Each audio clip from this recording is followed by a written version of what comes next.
What's good, guys? Jude here, bringing you my Stamina Templar PVP build for the Wrathstone Elsweyr patch.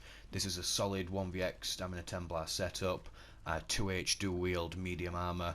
You know, it's got great tankability, great sustain, really high damage, high burst. So yeah, let's get into the stats and let's break this up. So these are the stats self-buffed with Rally and a weapon damage enchant, and we can see just with those two we're already peaking 5k weapon damage. The crits jumping up high due to savagery, which we get from jabs, so that's really nice. And these stats, you know, they're really playable. The max stam's quite low. I'd not say quite low, the max stam's reasonable. You can't really stack into it that much with Stamina Templar compared to other classes. So I feel like you get the best when it comes to stacking into weapon damage. So the max stam, I take it or leave it, 33k, you're still doing fine. The max health in PvP will go up to easily over 26k, and you know we've got a good match pool for that cleanse, which is really important. So yeah, health recovery 910, that buffs up really nice with Trollking as well, and really good stam recovery 1.6. That's higher on the back bar because of how we stack some things. I'll show you that in a while. Pretty good resistances, pretty good tankability. So yeah, let's look at the buffed stats now with Fury and how that stacks and increases our weapon damage even more. Okay, so as you can see with Fury up, we're peaking 6k weapon damage. I'll go into detail when I cover the sets into how I set my Fury up in terms of the medium setup to really increase that weapon damage, but stackability, man. ESO, this game is all about stacking into what you get. The Orc race, the medium armor, everything pulls together to give us that really nice weapon damage. Alright then, let's get into the sets. Last patch, I ran Spriggans, Front Bar and Fury in a heavy setup with Trollking. This patch, I'm still running the same. Fury, Spriggans, Trollking, but the setup's a medium armor setup. To compensate for the lower resistances in medium armor, I've thrown in a separate back bar weapon, the Black Rose weapons. Compared to the Master's Bow, if you want to run 2H and Bow, it's less burst, but I feel like with 6k weapon damage and all the eye pen that we've got, and how high the tooltips are, that you don't really need the Master's Bow back bar. If you want that playstyle, that is a really good playstyle, and that is very viable. But for me, throwing the Black Rose back bar really enables you to get the most out of your Fury and actually tank and survive to get that Fury up high, and then transfer all that onto the front bar with the eye pen. Like I say, I've covered so many different sets. You can see everything I've golded out to test this, and this is what I prefer. This is what I like. It's OP, guys, trust me. So let's get into the sets real quick. Like I've said, Spriggan on the front bar. I've got to go for the Spriggan Greatsword here with the increased weapon damage. I now have the increased weapon damage on the front bar. I used to always have it on a dual wield bar or a back bar. The dual wield offhand is now gone, so we now run poisons. I'll get into that in a moment. But yeah, the Spriggans comes from the two-piece from the two-handed on the front bar, and then we finish off the Spriggans by going on the smaller pieces. Alright, so we go for the medium belt, we go for the medium hands, and we go for the medium feet. All of these need to be impen, and all of these should be max stam as well. So that gives us our Spriggans active just on the front bar. We don't need it on the back bar just to set up our burst and set up our buffs. The Fury. We throw the Fury on the two heavy pieces. We're not getting max Undaunted benefit out of this. This is a 5 medium 2 heavy setup, but I feel this works the best. You're not sort of a squish full medium shuffle Nightblade sort of build. You're sort of in between medium and in between heavy, especially with the tankability that comes from the Black Rose set. But yeah, we throw a Fury on the two big pieces, so we go the chest and we go legs. I have got ideally you need all impen. I've not yet trait changed this. These would be the final two medium pieces, the Trollking head and the Trollking shoulder. But yeah, I'll trait change this when I get the transmutes to medium. But we have the triglyph on this one, so two triglyphs on two big pieces. You have got the option to go onto the legs and to get a third in. That would increase your health a little bit more and your mage, but you would drop stam even more, and that's not something I want to do. And I think the health in medium is fine around 26k, you know, 25 to 26 in medium. In my opinion, you're laughing. That's all good. So we throw the Trollking on the medium, which will give us 5 medium and 2 heavy. So let's talk about these sets. Trollking. Carry, I don't care. It synergizes so well. It's not just strong because of the healing. It's strong because it's another source of healing. This build gets healing from Vigor, gets healing from Blood Craze, sort of gets healing from Repentance, and to have another source of healing on top of everything else, it's just so good. Like, I don't know why. I don't know, you could be too proud to run it, but I'm not going to limit myself. Open world, you're getting zerged down all the time. This this is it for me. Runs really, really well with how we stack some skills, so I'll get into that in a moment. Fury. A lot of people this patch, they're asking me, Fury, can you get it to its max? And I'll tag clips on the back end of this video which show just Fury up all the time. Do not be scared to run Fury on a Stamina Templar and activate Cleanse. Crit is in this game. To activate this, you need a tick on a crit. Crit is never 0%. It's in this game when 3 scrubs are light attacking you. Alright? When 4 scrubs heavy weaving lightning staffs, resto staffs at you. Don't worry about cleansing off those dots. For me to be able to still run Fury and cleanse off the dots, then go offensive, it's just great. Alright, we get a 2-piece max health, a 3-piece stam, 4 weapon damage, and 5 in total. This would give a full stack 700 weapon damage. As I said before, because we are Orc, the way this stacks with everything else in medium armor as well, which got a buff this patch, the way this stacks is what's sending us to well over 6k weapon damage. And I know you're thinking, yeah, that's only when Fury's up, but trust me, watch the clips, look at the content. Fury gets up, and even without Fury, I showed at the beginning, you're peaking 5k without it. That can still take a player's chin off. Alright? You're not hitting at all like a wet noodle with this. You're starting off strong, and it gets even stronger as the outnumbered gameplay sort of comes in. I didn't really mention Spriggan, but a lot of people might be thinking, why not Night Mothers? Night Mothers is good, but the max stam, I don't want to drop any lower. For me, the crit I'd get from Night Mothers, 36% crit I'm on now, to the crit pieces, which might take me to, I don't know, 42. It's a similar chance. There's not much in a roll between a 36% and a 45% chance. So I'd much rather have the damage and the stamina and the physical pen from this. When I get into CP, I'll go through how I calculate my physical penetration to get the actual percentage and how to min-max that, because that's really helpful in terms of how we set it up. There's something we've not talked about, the back bar setup. So Black Rose, these aren't perfect, alright? Perfected would be a lot better, and they would stack nicely on my back bar. They'd get my back bar recovery to something like 1.9, 1.8 and buffed. Pretty sure something like that. But yeah, for now, these are just the noob run normal ones. The dagger's got to go. Ideally, you want sword and an axe, or 2 axes, depending on. Some people used to say the bleeds cancelled each other out. I don't know. I've had comments saying that 2 axes is better, 1 sword, 1 axe. But yeah, perfected if you can, and ideally at least 1 axe. So those make up the sets. No, they don't. I've not talked about Fury on the rings and the jewellery. Right, Fury. The rest of the Fury you want to throw on the rings and jewellery.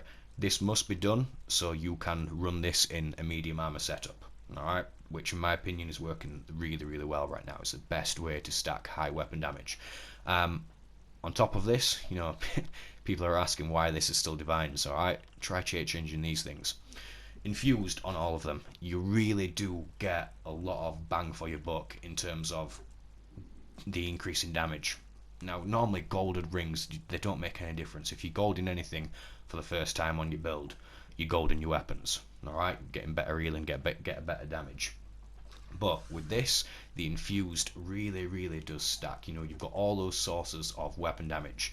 The higher weapon damage on all 3 jewelry pieces, the orc damage, the fury damage, and medium damage, everything stacks together. That's what takes us up over 6k. So yeah, we've got weapon damage infused on them all. You've seen the stats. If you think that 6k is hitting way too high for you, or you've got too much damage, too much burst, and you're struggling, you could easily drop this. And like I say, stackability, the high stamina recovery would stack really nice as well. Alright, that's the way we're going with this setup. So yeah, while I remember, let's go over the good stuff, the potions, the poisons, race food, all of that. Actually, wait, did I show no, I didn't. The Black Rose, Black Rose setup. Alright, back bar, both defending. One of these right now is charged. I will change the trait on that when I get chance. Transmute stones, damn those things. But both defending. on the back bar will take you up to like comfortable resistances. It won't feel like super squish medium resistances. You can't open world in that, you can't X on that. I don't know, unless you've got a button called cloak, but that's by the by. Those nerfs are coming, alright? But yeah, defending on these, the set piece, activating Blade Cloak will give you major protection for 3 seconds. So that flat 30% damage mate is so strong, and activating the move, I'll go through the skills in a moment, but activating the move will actually give you speed if you choose that morph, and the evasion, the 25% damage mate from AoE based attacks.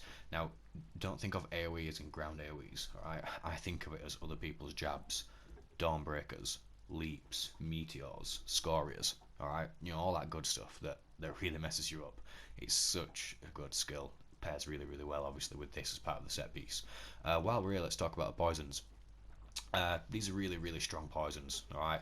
Bit of cheese with the increased stam cost. Don't quote me on this. I would love to know if they work against Magicka classes in terms of the cost of dodge roll. That would be really nice. But either way, most of the stam classes you're coming up against, these are the poisons that's going to be best in slot. Double dot and cost poisons. Alright, you make these with Rosala, Emetic Rosala, Shade of Night, some Nightshade, and some Flesh Fire Lava. There's also lots of other options, like these I would say are the best all round, but I mean, you've got the double dots that tick for longer, so we've got 3.3 on 1725, 4.2 on 1120, and then we get the 4.5 on the same values and the 6.3 on the same values. But it's nice to have the increased stamp cost, alright? But then you've got these, really nice, poison damage and some defile if you're struggling with sort of Magplars. These will work well against. Other builds the same as this with the Troll King, they will work well against. And trappings, yeah, these are just for when I'm fed up with Pet Sorks. I'm not gonna lie, these are anti-Pet Sork poisons right there. That's what you need to call them. I'm not quite sure how you make the others. I think the single dot with Defile is Nightshade, eggs, spider eggs, and Stinkhorn.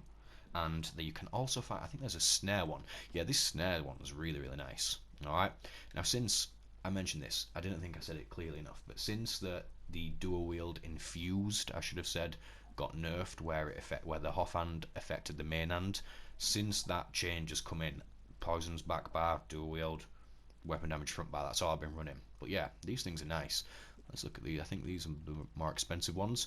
I'm not sure on what you've got to use for this, but the snare, 40% or 7.3 seconds. So that's the snare off your light attack it can proc, off of your blood craze it can proc with the defile. You know, so such strong poisons. Well, yeah, I really do like these. I think these are best in slot right now. They're real good. Potions. Immovabilities, I think, are key. It's nice because the health you get from them, they will stack. Give me 1 second. So yeah, the health that you get from them, the 20% will stack on the healing that you're getting for Troll King, and then the stamina will stack with your stamina. Stackability is what it's all about. And then obviously you get the knockback. Okay, so if you're in a sort of situation where you need to escape, you can pop these. You can use them more offensively. So I mainly do this, so you keep them ticking, and then you're just getting all these recoveries added on, and you've got no interruptions with your burst. I'm saying no interruptions, as Zerg could still wipe you, clearly. But if in a small group battle, 1v4, 1v3, you know, you can be really confident with your burst that you're not going to get, I don't know, what is the most likely thing you're going to get stunned from just some noob attacking out of stealth or anything like that, alright? This is why I like these. The food. Let's talk about both of these, alright? Both of these are getting a nerf in the Elsweyr patch. I'm not quite sure on the exact numbers, but the way I see it is, as a stamina player, I would either run Dubious or Artium. So both are getting a nerf anyway, so it doesn't really make one best in slot or the other. The Artium I think will still be strong, especially if you're not running Bone Pirate, then there's really no need to run this. And the cost of this has gone down. Like a couple of patches ago when this dropped in Somerset, like the nodes wouldn't light up at all. Like you would go farming these and you'd have to find grey big pearls on the beaches that would just look like rocks, and the passives for the noding systems, they wouldn't make them glow like other mats, like other alchemy mats. But this is fixed now and the price has skyrocketed down, so yeah, that's all good.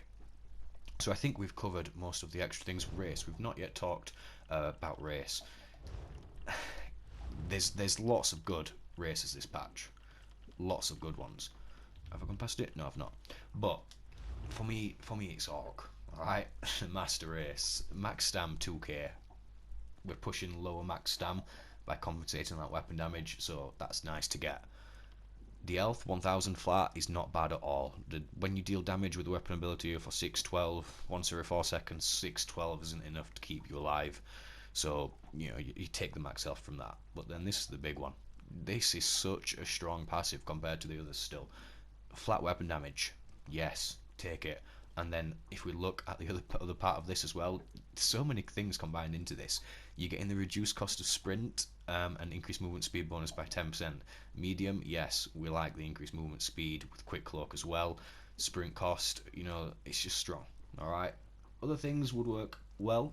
You know, Nord, if you're struggling maybe, and you think the build hasn't got enough resistances, and you want more tankability, go with Nord. But you're not stacking anything with Nord. With this, the weapon damage has been thrown into the mix with everything else to get you well over 6k. So yeah, I think we've covered most of those things. I'll get outside now on the dummy and we'll go over the skill setup and a few other things still remaining to go. Oh yeah, before we do skills, I actually forgot to mention the Mundus Serpent. It's the only source of stamina recovery that we're getting. Our sets, Furious, Brigand, Troll King, Black Rose, they don't offer, well, if we had perfected them we weren't a scrub, they would, but they don't offer any stamina recovery, so it's nice just to get this, and it stacks well with Repentance, and it stacks well in Werewolf Form too, so yeah, that's all good. Okay, lastly, let's cover the skill bars, the skill setup. So we'll go with the back bar first. Looking at the back bar skills, we have got Small Rune, Restoring Focus. Such a low stam cost. A couple of patches ago, can't remember which one exactly, this was changed to stam cost. Very, very nice, and it also gives us our stamina back. 240 stamina every second is really good, considering character sheets tick on 2 seconds and are calculated on 2 seconds.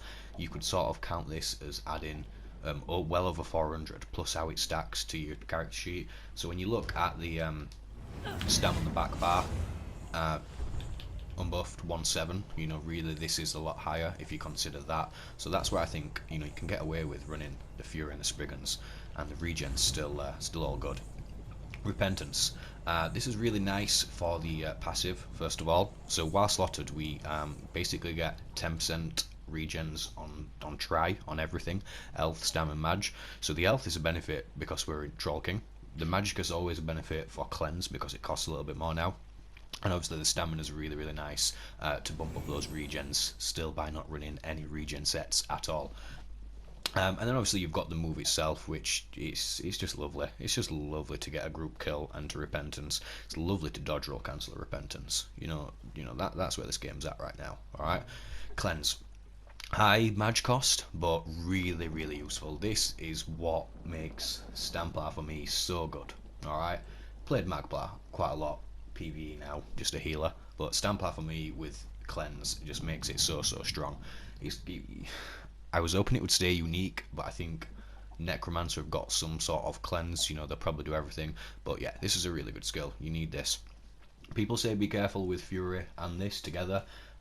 You can sort of, if you want to go into a mode where you want to stay defensive, you do need to use this, but you can be clever with the buffs that you're taking off, and obviously a lot of people say the dots are what's going to give you the Fury, but still being outnumbered, it will tick high anyway, so don't be scared of cleansing off those dots. This setup's still really, really good. Blood Craze. Blood Craze is the business, alright? It's so good. People have been banned from tournaments for running this, for real, alright? Really good bleed over time. You can see we're stacking into Thermitage for the dots on our jabs, and this also gets buffed as well. But the kicker for me is the extra source of healing. You know, you want 2 health over 2 seconds is a nice extra healing on top of our Vigor and on top of the Troll King heals that we're getting. And then lastly, Quick Cloak. I mentioned this before, we obviously need this for the Blade Cloak passive, but the extra things that you're getting from this, you're obviously getting the physical damage. I didn't realise, I thought I was just threw them off. So you're getting the evasion, the physical damage, and then you get 4 seconds of sprint speed, which is nice. You've got the option to dodge roll obviously for dodge roll and attacks, but on a 2H and bow build, you would dodge roll for speed. It's nice to activate this and get protection and get speed and get everything all rolled into one. Werewolf, you could have Werewolf on the front bar. I don't really like it, but I think it would be really, really strong in this setup. But I have it on the back bar just for the nice 15% sort of cheesing on the stam recovery as a way to get our stam recovery a little bit higher. Okay, next I think we'll go through every time, genuinely every time, Elder friggin' lag off. Jesus Christ, man. 2 minutes, boys. It's a joke, man. 50 meg connection speed. Can only go as fast as this server. Oh, right, we're here. Let's do this. Let's not get kicked this time. We are now onto the front bar, the 2H bar. Covered everything on that bar. Yeah, we did. That's not good. Okay, Power of the Light is really, really nice to set up the burst. This is on the low side in terms of with higher max stam. So for example, I've played a Bone Pirate build with like Slimecraw, Selines, that sort of setup, with Spriggans as well. The high max stam would take this up a lot higher, but to say that it's just around 20k copy damage, that's not bad at all. The other benefit is that we get the Minor Fracture and Minor Breach, which is really nice, which stacks with Spriggans, which stacks with what we're doing from CP. And it's just nice to light them up like a Christmas tree. You know, if you're playing in group, someone to target. It's really, really nice to activate on them. While I'm here as well, let's talk about the buff tracker. If you look just above, sort of in between where my name is and the target skeleton, you can see the buff tracker. That's the poisons right there. What poisons have I got on? Yeah, that's what we need. Alright, this is what you need because you can use this to time your burst really, really effective. Like, I'll go through the burst rotation after, but like, just let me like dot this kid up. Alright, now just look, you can see it all, and you can see 3, 2, 1 is ticking down. Alright, that's when we've activated burst. So it's really, really nice to have, especially to sort of bulky PvP games. If we've not got that on, put that on definitely. But yeah, Vigor. It could be higher. I think that's actually the highest it can go. It could be higher, but I'm not too concerned because I'd rather have this as 16.5 than 18.5 and have something that's another source of healing on. I think it's way stronger. The jabs, we'll buff them as well, as we can see. The jabs were on 4-6 just with the weapon damage. They go a lot higher when you think about the fury that's added on, and also the Spriggan's penetration that we're getting. You know, it's making them hit really, really hard. These can be a pain in lag to weave. So in terms of weaving, when you're sort of defensive, I like to sort of weave heavies in between like my defensive buffs, and sometimes front bar weaving as well. But with jabs, just a nice light attack is all it takes. You've not really got time to line up the heavy and to do it again. The opponent will likely, if they've got anything about them, have moved out of the way. So you just want the light attack into jabs. Just light attack after everyone, alright? If you keep this up, you know, you've got an higher chance at proccing the extra damage and more recovery, but you've got a better chance of proccing the weapon damage enchant. So that's the way you want to be jabbing. But yeah, sometimes it just feels god awful. Like there's patches that do something to it every time. But right now it seems okay. And we're you know, Stam Socks have not got any spammable whatsoever. You know, we're lucky to have this, so we can't complain. This is where you can choose your option. I like Binding Javelin. If you think about Binding Javelin, you've got a defensive CC, an offensive CC, and it can proc Power of Light. Dizzy hits a lot harder, 17k, compared to, obviously, that, you know, that's going to take chins off with Fury Up. That's just with the, let's actually see what this is. With weapon damage, it's 18.4, so with Fury Up, it's going to be a lot harder. But I like that setup with the playstyle, with the bow setup, and with the gap closer. For me, when you're closing the gap down, Javelin's where it's at, which clearly aren't going to be able to put back on right now, but yeah, that's all good. Shouldn't have done that. So there's another option in UFCC, what is it called? Silver? silver leash. All right, this is really nice as well. It's quite. It's a bit of cheese, you know. In 1v1s, you can just pull people onto you. You could put Trap Beast on back bar instead of Repentance, and Dawnbreaker, and you know, with the crit benefit of with the crit force from Beast, you know, this is gonna really hurt. The snare's also nice, but like I say, all it takes is 4 people to be in a cluster, and you can't target as effective with this at all. So I don't like it open world. I know some people have been trying it out, but it's not for me. So we would go with Javelin. Rally, you don't need forward in this, because you know you can dodge roll to break routes to get out of the snares. Cleanse is really nice. You can cleanse the snare and the root, and then on the dots as well. So that is what's going to keep you mobile. That combination with this combination and dodge rolls, you know, you're going to be fairly mobile, fairly active. The benefit of Rally also is that you're getting the heal over time. You know, it's not a lot, but it's enough to proc Troll King, which brings in another source of healing, that is for me is what makes Troll King so strong, outnumbered, open world. And then we go Dawnbreaker on the front bar.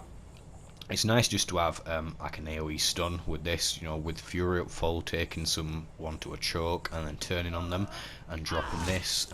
You're gonna take out a lot, especially with your jabs over the top, and if you've had time to put the blood critters on anyone. But the tooltips on this, just with the weapon damage enchant, we 18-3. It's always sort of similar to the Dizzy Swing, Wrecking Blow. 18-3, and obviously that's pushing into 20s with Fury up. Like I said earlier, the damage from Fury is just a bonus. This build hits hard just as is. So that is pretty much the skill setup. I think I've talked about most things and how they synergize and how they work. While we're at it, we'll quickly go over CP. I'll explain some things. Yeah, this is nice because I've been told that it's just another debuff on someone. So if, say for example, if I'm cleansing and I've got someone on me that's got this, it's a waste of the cleanse. That's the way I believe it works right now. 61 in break free, because yeah, what you'll be breaking free. 2 in sprinter, they're just left over, and we're stacking all the time, so we get that from the orc passive as well. Tenacity, it's nice. You've got your tank in a heavy setup. You can make more use of this, but in a medium setup that's still quite tanky, that can weave quite well, even on the back bar with the heavies, with the heavy attacks. This is really, really nice, just in case you get in a situation where you need to keep your stamp propped up that little bit more. The health recovery stacks really well with Troll King, that's why we go with that. Excuse me. And the 13% on the stamina recovery from Mooncalf, and then the rest into tumbling. Obviously, I think you know this, but don't go to 20.99%. That's still the same as just over 20%. So you want to take it just over the threshold every single time. Nothing in here. This tree, a lot of people are liking the dodge roll off balance. For me, it would be, normally when you change CP, it's very minimal. If you did this and change CP, you would feel it. You would make mistakes in your gameplay. You would have to be like, oh yeah, I remember when I dodge roll I set off balance, because obviously the off balance can then be stunned with a light attack, you know, off of the back bar, off of the front bar, or even off of bow. But I'm not a fan of this. I just go 3 in physical weapon, 66 in master at arms. You could buff this more if you wanted fat dizzies, but I think 66 is just enough to buff the initial hit of Dawnbreaker, Power of Light, said things like that. Thermitage is where it's at. 72 yields us 23%, which is really, really nice. Obviously, we're getting the buff on our bleeds if we had axes, but we don't. But we're getting a buff on the bleed damage, which is a damage over time. We're also buffing the poisons as well, which is obviously really, really good. And then the jabs itself is getting buffed up. 44 gives us 17% right here for precise strikes. This is nice for healing, for the crit heals as well as the crit damage. We get a benefit from our stamina passives, from our Stamplar passives anyway with that. 42 into piercing, 43 into mighty. Okay, for your penetration calculation, yes boys, you need to add this to the number that you would get from Spriggans, and then the minor force that you would get from the minor fracture that you'd get from the Power of Light, sorry. Adding up all those three things, then divide it by 600 will give you the percentage of penetration that you're activating. So it's nice to have the number at a point where individually, when you've not got, so say for example I've not got Power of the Light on, I still want my penetration to be divided by 600 and get to a number that's solid. So the way, just check this, add it up, divide it by 600. Obviously if you're getting something like 12.99%, you know, maybe put a bit more on to get to that 13, but that's a good way to see where you're wasting your points. You can divide it and get the percentage, divide by 600. Make sure you do that. I think I'm probably off, mine could be a bit more accurate. I'm yet to check them, but I think that's the way I could buff this a little bit, just to tweak that there. Okay, the defensive tree, 66 into Ironclad. High direct damage burst is likely what's going to kill us, that and being outnumbered, so it's nice to have that in there. I really like this in a medium setup. If you think about the points, 16, 16, 32, 32 just to buff up those resistances a little bit more. I quite like that. There may be a better way to set it up, I'm not sure, but for now I'm liking this. Pump a little bit more into crit resist. I think like around 3k crit resist is good. I'm sure we're at 2.6 right now, but obviously we've got the Divine's TK piece that needs to change. So aim for 3k, 3k medium build with dodge roll. Yeah, it's still going to be absolutely fine.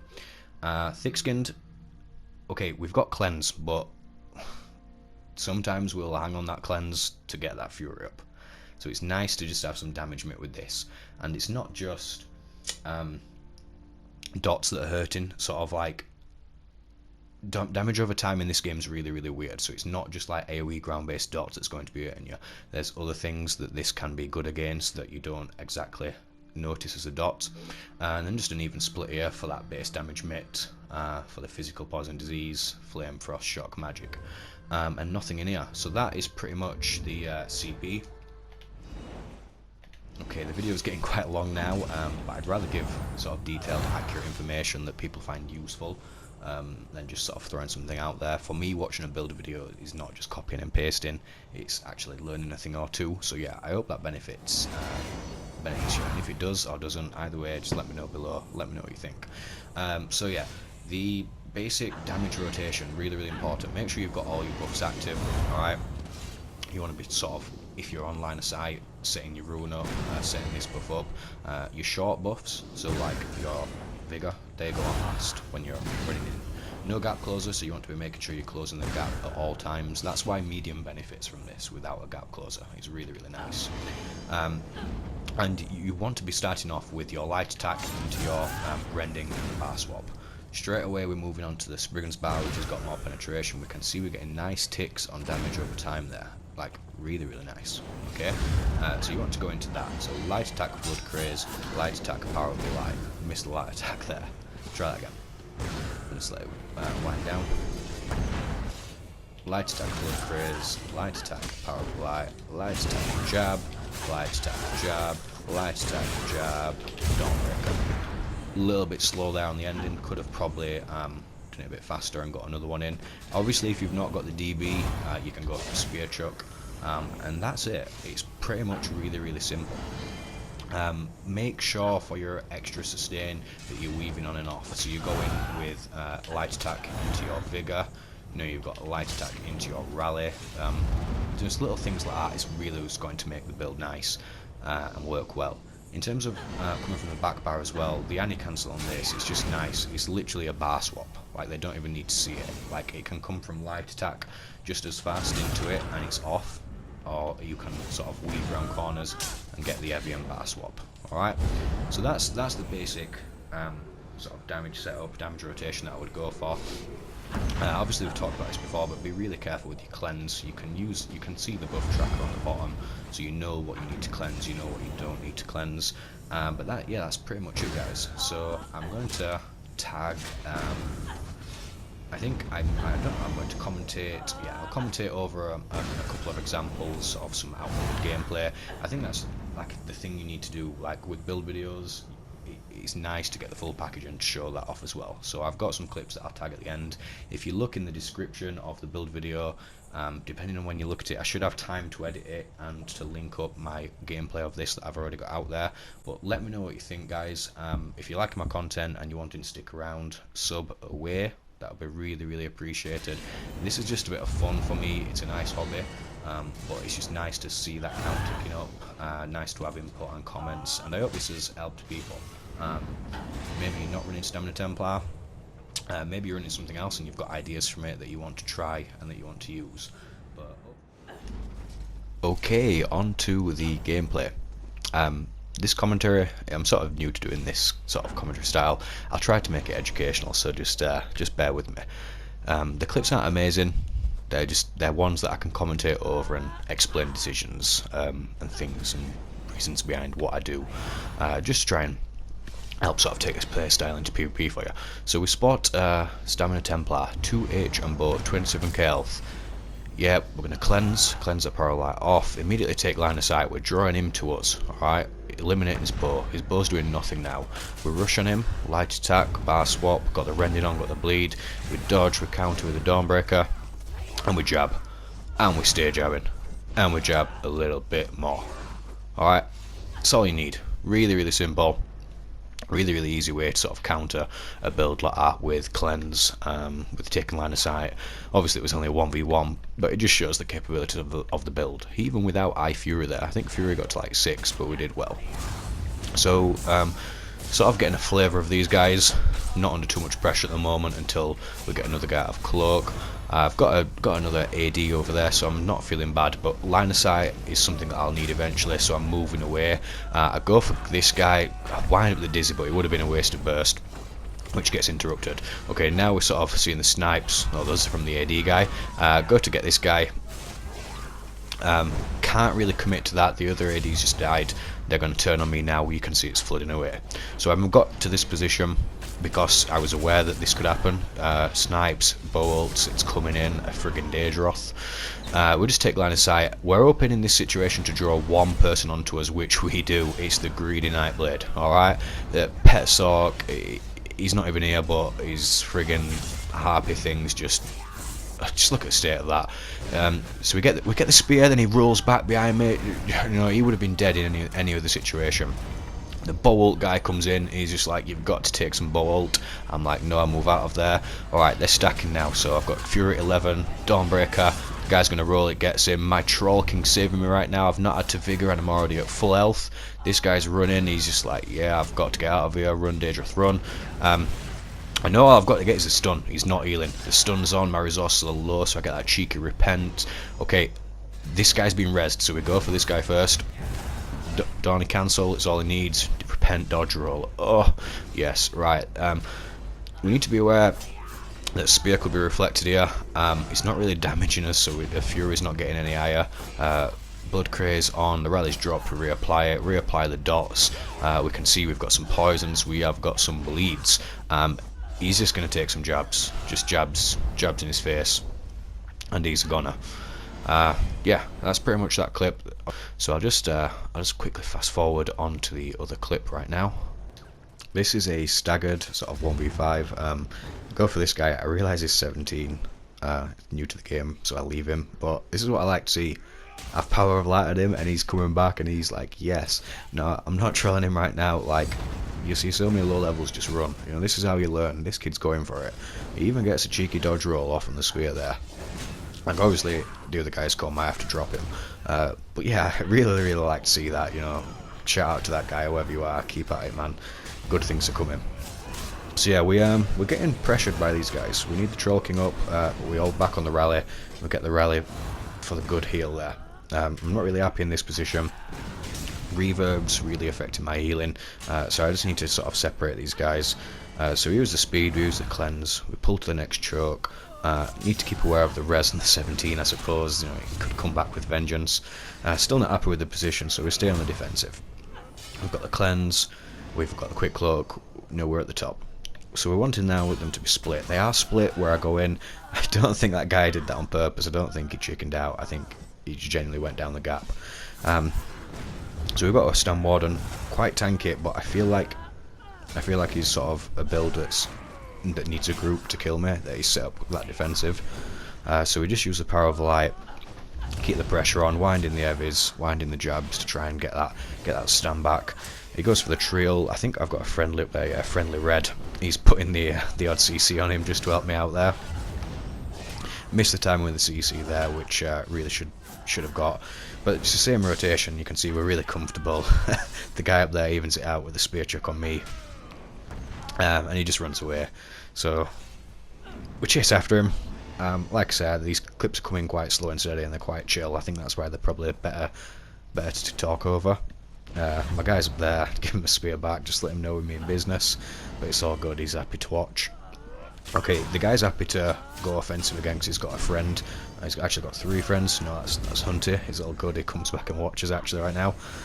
But we need to take line of sight. The guys are pressuring us, so we need to get to the top as quick as possible. This is a good place to fight. So we go with a light attack rending, Dawnbreaker. He's bailing, no fall damage. The dots took him there. That's why it's important to always keep up the pressure. This blade's not hitting as hard as I expect. Dodge roll, cleanse, heal. That's all you need to survive that. The cleanse for the defile. There you go, Hunty the boy. He's coming up. He's having a little watch. Max stam. 50% stam, no CC break. You've just got to deal with that sometimes. So all I need to do is get the combo on this guy. I over clutch it a little bit here. I feel like this would have got him, but apparently he'd cloaked through that. But obviously it's an AoE, so you can do that. In my gameplay clip, I've got got a clip there where I get a Nightblade just as he's either going in or out of cloak. And he sort of makes his move. The pressure's on him. Another guy's come in to help him out. Really, I should have been getting this over and done with, but it is what it is. You can see the light attacks coming in. This guy's not going to be much trouble. No pets. Can't believe it. We get the power of light on him. We get a spear in the back. The other spear comes from the red at the top there, just interrupting that. Nothing, it could be a snipe. It could be worse. So we just take line of sight and take a little reprieve from these guys. I see that the Sork's now by himself in there. So he's just a really easy kill, Friend him, power, a jab, and he cancelled. He's on the floor, he's game. You've still got your ult for the next person. There's the 2 guys that I would initially fight in a back up here, so I run onto them. That was a bad combo. I should have remembered that guy was quite tanky, and I needed to do a full combo on him, not just a Dawnbreaker, and he cancelled. And we get the spin to win Warden sort of group build again.